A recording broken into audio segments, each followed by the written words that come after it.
जिस हाथ की लकीरों में मैंने अपना संसार ढूंढा था, आज उन्हीं हाथों में मुझे मौत का सर्जिकल चाकू दिखाई दे रहा है। जिसे मैं अपना हमसफर समझ रही थी, वो मुझे अपनी पत्नी नहीं बल्कि मांस का एक कीमती टुकड़ा समझकर पाल रहा था। आज की कहानी एक ऐसी बेबस बेटी की है जिसके पिता के कातिल ने ही उससे शादी रचाई ताकि वो उसके शरीर को भी नोच सके। दिल थाम कर सुनिएगा, कसाई का प्यार। शहर की भीड़ भाड़ से दूर पहाड़ियों के किनारे बसे एक छोटे से बंगले में रूही आज बहुत खुश थी। आज उसकी शादी की पहली सालगिरह थी। रूही जो स्वभाव से बहुत कोमल और भावुक थी, उसे कभी यकीन नहीं होता था कि उसे आर्यन जैसा जीवन साथी मिलेगा। आर्यन शहर का मशहूर सर्जन, जो जितना हैंडसम था उतना ही शांत और सरल। उसकी आंखों में एक ऐसी गहराई थी कि कोई भी उसमें डूब जाए। रूही को याद था कि जब 1 साल पहले उसके पिता का एक्सीडेंट हुआ था, तब आर्यन ने ही उसकी जान बचाई थी। हालांकि उसके पिता बच नहीं पाए थे, लेकिन उस कठिन समय में आर्यन ने रूही का हाथ थामा और उसे कभी अकेला नहीं छोड़ा। रूही, क्या सोच रही हो? पीछे से आर्यन की मखमली आवाज आई। रूही ने मुड़कर देखा। आर्यन काले सूट में खड़ा था। उसके हाथ में लाल गुलाबों से एक बड़ा गुलदस्ता था। कुछ नहीं आर्यन, बस यही कि मैं कितनी खुश नसीब हूँ, रूही ने मुस्कुराते हुए कहा और उसके सीने से लग गई। आर्यन ने उसके बालों को सहलाया और बड़े प्यार से कहा, खुश नसीब तो मैं हूँ रूही, जो तुम जैसी मासूम लड़की मेरी जिंदगी में आई। आज की रात बहुत खास है। मैंने तुम्हारे लिए खुद डिनर बनाया है। डिनर टेबल पर मोमबत्तियां जल रही थी। आर्यन ने रूही के लिए लाल वाइन डाली और प्लेट में मांस का एक टुकड़ा परोसा। यह क्या है आर्यन? तुम तो जानते हो ना, मैं नॉनवेज ज्यादा पसंद नहीं करती, रूही ने हिचकिचाते हुए कहा। आर्यन की आंखों में एक अजीब सी चमक आई। आज चख कर देखो रूही, यह बहुत कीमती है। इसे मैंने खास तुम्हारे लिए तैयार किया है। जैसे ही रूही ने पहला निवाला लिया, उसे स्वाद कुछ अजीब लगा, कुछ ऐसा जो उसने पहले कभी महसूस नहीं किया था। लेकिन आर्यन की खुशी के लिए उसने कुछ नहीं कहा। डिनर के बाद आर्यन को अचानक अस्पताल से कॉल आ गया। सॉरी रूही, एक इमरजेंसी सर्जरी है, मुझे जाना होगा। तुम सो जाना, मेरा इंतजार मत करना। आर्यन ने उसके माथे को चूमा और अपनी कार लेकर निकल गया। रूही को नींद नहीं आ रही थी। डिनर के बाद उसे घबराहट महसूस हो रही थी। वह पानी पीने के लिए नीचे किचन में आई। तभी उसकी नजर बेसमेंट के दरवाजे पर पड़ी। वह दरवाजा हमेशा बंद रहता था। आर्यन ने हमेशा कहा था कि वहां उसके पुराने मेडिकल रिसर्च के पेपर और दवाइयां रखी है जो खतरनाक हो सकती है। लेकिन आज शायद जल्दबाजी में आर्यन ताला लगाना भूल गया था। दरवाजा हल्का सा खुला था। रूही के मन में एक अजीब सी बेचैनी होने लगी। एक अनजाना डर और जिज्ञासा उसे उस अंधेरी सीढ़ियों की ओर खींचने लगी। वह धीरे धीरे कदम बढ़ाती हुई नीचे उतरी। नीचे एक तीखी लोहे जैसी गंध थी। वह खून की गंध जैसी थी। जैसे ही उसने बेसमेंट की लाइट जलाई, उसके सामने जो मंजर था उसे देखकर उसकी चीख उसके गले में ही फंस गई। वहां कोई मेडिकल रिसर्च के पेपर नहीं थे। वहां एक बड़ा सा फ्रीजर था और दीवारों पर सर्जरी के नहीं बल्कि कसाई के औजार टंगे थे। मेज पर एक फाइल खुली थी जिसमें शहर के उन लोगों की तस्वीर थी जो पिछले 1 साल से लापता हुए थे। रूही के हाथ कांपने लगे। जब उसने उस फाइल का आखिरी पन्ना पलटा, वहां उसके अपने पिता की तस्वीर थी और उस पर लाल स्याही से लिखा था, सक्सेसफुल हार्वेस्ट। तभी ऊपर वाले दरवाजे के बंद होने की आवाज आई। आर्यन वापस आ चुका था। रूही, मैंने कहा था ना, नीचे मत जाना। आर्यन की आवाज अब मखमली नहीं बल्कि बर्फ जैसी ठंडी थी। वह सीढ़ियों के टॉप पर खड़ी होकर और उसके हाथ में वही सर्जिकल चाकू था जिससे वह जान बचाता था। बेसमेंट की पीली रोशनी में आर्यन का चेहरा किसी पत्थर की मूर्ति जैसा लग रहा था। उसके हाथ में वही चमकता हुआ सर्जिकल चाकू था जिसे वह बड़े प्यार से अपने रुमाल से साफ कर रहा था। आर्यन, यह सब क्या है? मेरे पापा की फोटो यहाँ क्या कर रही है? और यह सक्सेसफुल हार्वेस्ट का क्या मतलब है? रूही की आवाज कांप रही थी। उसके पैर पीछे की ओर मुड़ रहे थे, लेकिन पीछे दरवाजा थी। आर्यन धीरे धीरे सीढ़ियां उतरने लगा। उसकी हर आहट रूही के दिल की धड़कनें बढ़ा रही थी। रूही, मैंने तुमसे कहा था ना कि कुछ चीजें अनकही ही अच्छी लगती है। तुमने आज इस दरवाजे को खोलकर हमारे खूबसूरत रिश्ते का पवित्रता खो दी। आर्यन ने ठंडी मुस्कान के साथ कहा। रिश्ता? तुम एक कातिल हो, तुमने मेरे पापा को मारा, रूही चिल्लाई। उसकी आंखों से आंसू बहने लगे। आर्यन रुक गया और एक गहरी सांस ली। मारा नहीं रूही, मैंने उन्हें अमर कर दिया। तुम्हारे पिता का दिल अब एक बहुत बड़े बिजनेसमैन के सीने में धड़क रहा है। उनकी किडनी एक छोटे बच्चे की जान बचा रही है और बदले में मुझे वो शोहरत और पैसा मिला जिससे मैंने यह बंगला खरीदा जहाँ तुम राजकुमारी की तरह रहती हो। रूही का गला सूख गया। उसे याद आया कि उसके पिता की मौत के बाद आर्यन ने ही पोस्टमार्टम की सारी औपचारिकताएं पूरी की की थी। उसने किसी को 100 के करीब आने नहीं दिया था। उसे अब समझ आया कि उसके पिता का शरीर अंदर से खोखला कर दिया गया था। तुम इंसान के अंगों का व्यापार करते हो? तुम डॉक्टर नहीं, तुम एक कसाई हो, रूही ने घृणा से कहा। आर्यन ने चाकू को मेज पर रखा और रूही के करीब आकर उसके चेहरे को छूने की कोशिश की। रूही ने अपना चेहरा झटक दिया। कसाई मत कहो रूही, मैं एक कलाकार हूँ। मैं जानता हूँ कि किस शरीर का कौन सा हिस्सा सबसे कीमती है, और पता है सबसे कीमती क्या है? आर्यन की आवाज अब एक सनकी की तरह लग रही थी। एक शुद्ध और मासूम इंसान का दिल, जैसे तुम्हारा रूही। रूही की रूह कांप गई। क्या मतलब है तुम्हारा? आज डिनर में जो तुमने खाया वो उस लड़के का लीवर था जिसने पिछले हफ्ते तुम्हें छेड़ने की कोशिश की थी। मैंने उसे सजा दी और तुम्हें उसका स्वाद पसंद आया ना? आर्यन ही खिलखिलाकर हंसा। लेकिन अब मुझे एक बहुत बड़ा ऑर्डर मिला है, एक ऐसा दिल जो बिल्कुल स्वस्थ है, जो प्यार से भरा है, और तुम्हारी रिपोर्ट्स कहती है कि तुम्हारा दिल परफेक्ट है। रूही को अब समझ आया कि पिछले 1 साल से आर्यन उसे जो विटामिन और दवाइयां दे रहा था वो उसकी सेहत के लिए नहीं बल्कि उसके अंगों के बाजार के लिए तैयार करने के लिए थी।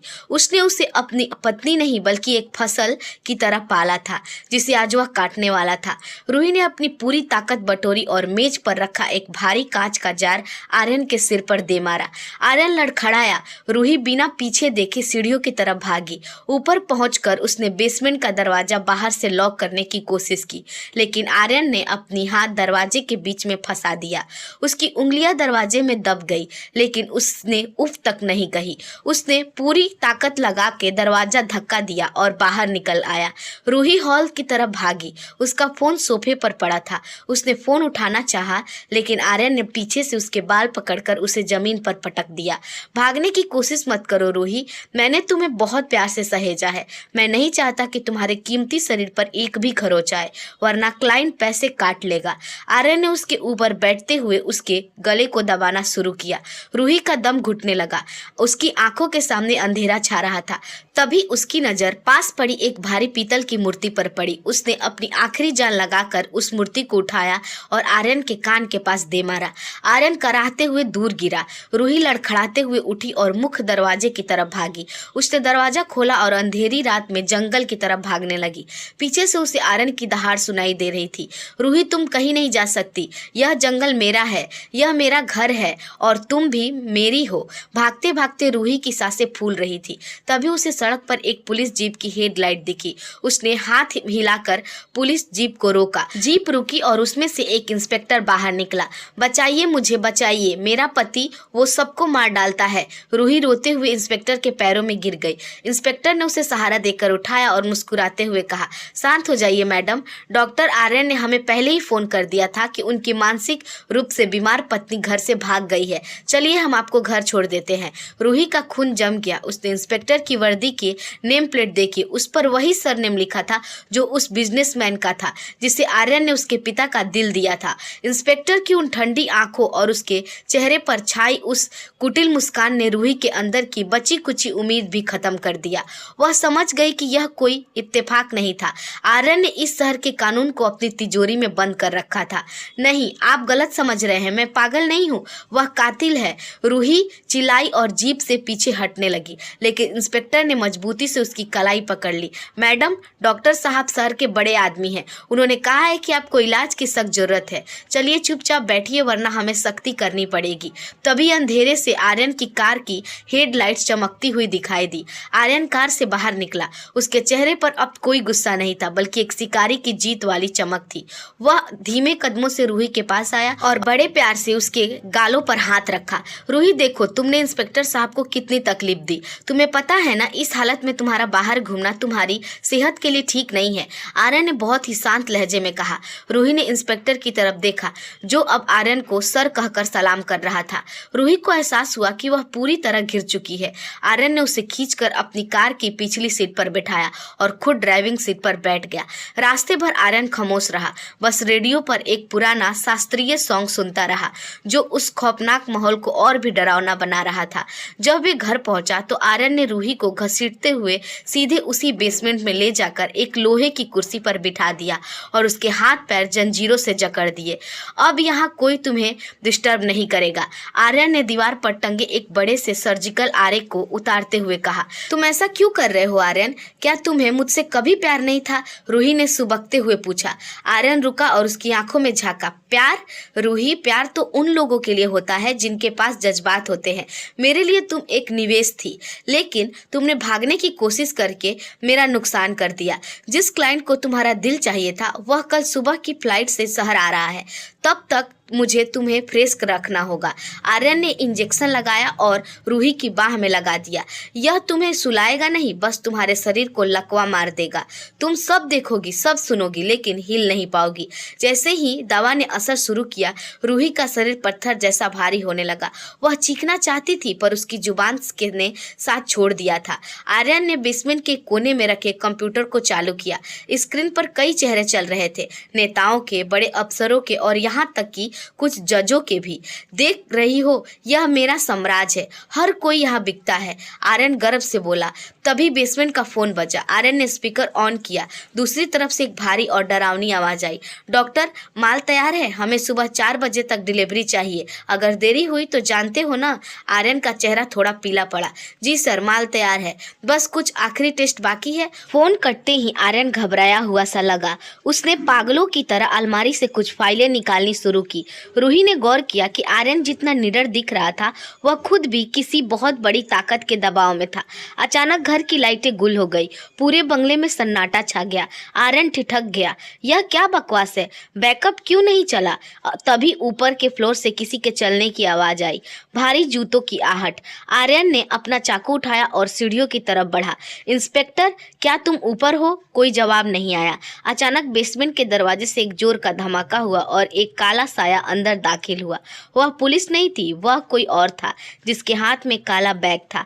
आर्यन उस साये को देखते ही पीछे हट गया। तुम यहाँ क्या कर रहे हो? अभी समय नहीं हुआ है। उस अनजान शख्स ने अपनी जेब से एक फोटो निकाली और मेज पर फेंक दी। यह फोटो आर्यन की थी, लेकिन उसके ऊपर एक बड़ा सा क्रॉस का निशान बना हुआ था। डॉक्टर, क्लाइंट ने अपना मन बदल लिया है। उसे अब रूही का दिल नहीं, तुम्हारा दिमाग चाहिए। कौन है यह रहस्यमयी शख्स? क्या आर्यन खुद अपने ही बुने जाल में फंस गया है? क्या रूही इस मौके का फायदा उठाकर खुद को बचा पाएगी? बेसमेंट के ठंडे फर्श पर लकवा ग्रस्त पड़ी रूही की आंखों में दहशत थी। वह अनजान शख्स जो पूरी तरह काले लिबास में था, आर्यन की ओर धीरे धीरे बढ़ रहा था। आर्यन जो अब तक शिकार करता आया था, आज खुद एक डरा हुआ शिकारी लग रहा था। तुम इसे यहाँ नहीं मार सकते। मेरा पूरा सिंडिकेट तुम्हें खत्म कर देगा। आर्यन चिल्लाया, लेकिन उसकी आवाज में खौफ साफ झलक रहा था। उस नकाबपोश शख्स ने अपनी भारी आवाज में कहा, डॉक्टर, जिसे तुम अपना सिंडिकेट कह रहे हो, उसके मालिक हम हैं। तुमने अंगों की हेराफेरी में चोरी शुरू की थी। तुमने क्लाइंट को धोखा दिया। इससे पहले कि आर्यन कुछ कर पाता, उस शख्स ने बिजली की फुर्ती से एक तार आर्यन के गले में फंसा दिया। आर्यन तड़पने लगा। उसका चेहरा नीला पड़ने लगा। वही हाथ जो दूसरों को चीरते थे, आज हवा में बेबसी से लहरा रहे थे। कुछ ही पलों में आर्यन का शरीर शांत हो गया। वह कसाई जो खुद को खुदा समझता था, अपनी ही लेबोरेटरी में ढेर हो गया। वह शख्स अब रूही की तरफ मुड़ा। रूही की धड़कनें रुक सी गई। उसे लगा कि अब उसकी बारी है, लेकिन उस शख्स ने चाकू उठाकर रूही की जंजीरें काट दी। उसने रूही की बाह में एक दूसरी सुई लगाई। एंटीडोट धीरे धीरे रूही की उंगली में जाने लगी। वह शख्स जाने के लिए मुड़ा, तभी रूही ने लड़खड़ाती आवाज में पूछा, तुम कौन हो? मुझे क्यों बचाया? वह शख्स दरवाजे पर रुका और बिना पीछे मुड़े बोला, तुम्हें नहीं बचाया, बस तुम्हारे पिता का कर्ज उतारा है। तुम्हारे पिता ने सालों पहले एक अनाथ बच्चे की पढ़ाई का खर्च उठाया था। मैं वही बच्चा हूँ। अब भागो यहाँ से, पुलिस आने वाली है और इस बार वो सच में पुलिस होगी। वह साया अंधेरे में गायब हो गया। रूही ने हिम्मत जुटाई और कांपते पैरों से बाहर की तरफ भागी। जैसे ही वह बंगले के बाहर निकली, दूर से पुलिस की गाड़ियां की सायरन सुनाई देने लगी। इस बार असली पुलिस थी, क्योंकि सिंडिकेट के ने खुद सबूत और आर्यन के लोकेशन लीक कर दी थी ताकि अपना नाम साफ कर सके। रूही ने पीछे मुड़कर उस आलीशान बंगले को देखा, जो अब उसके लिए एक कब्रिस्तान जैसा था।